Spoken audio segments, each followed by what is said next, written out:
SIR ক্ষোভে CA দাবায় নাম বাদে মতুয়া সমাজের মুখ ফেরানোর আশঙ্কা। নাগরিকত্ব বাস্তবায়নে আরো জোর কেন্দ্রের। বাংলায় আবেদন খতিয়ে দেখতে আরো দুই এম্পাওয়ার্ড কমিটি স্বরাষ্ট্র মন্ত্রকের।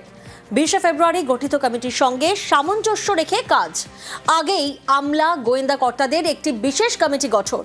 নয়া দুই কমিটির নেতৃত্বেও জনগণনা বিষয়ক বিভাগের কর্তা। আর এই নিয়ে শুরু হয়েছে রাজনৈতিক চর্চা।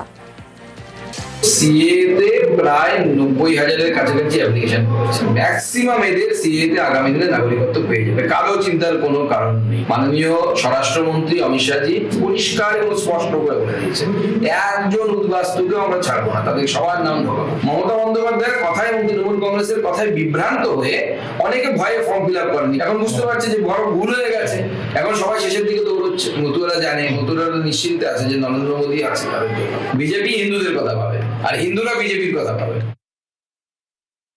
যারা বৈধ নাগরিক তাদের অথই জলে ফেলে দেওয়া হয়েছে, ফেলে দিয়ে এবার কমিটির নামে কমিটি গঠন করা হচ্ছে। তাদেরকে জোরে ধাক্কা মেরে যারা জলে ফেলে দিল তারা এখন পাড়ে 4-5টা ডুবুরি দাঁড় করিয়ে রেখে বলছে ভয় পাবেন না, ডুবুরিরা কিন্তু পাড়ে আছে। যেটা তৃণমূল কংগ্রেস বারবার বলে আসছে যে যারা ভোট দিয়েছেন, ভোটার বৈধ নাগরিক, কেন আপনারা তাদের শিকড় ধরে টানাটানি করছেন? এটা চোখে ধুলো দেয়া, ভোটের আগে মানুষকে বিভ্রান্ত করা।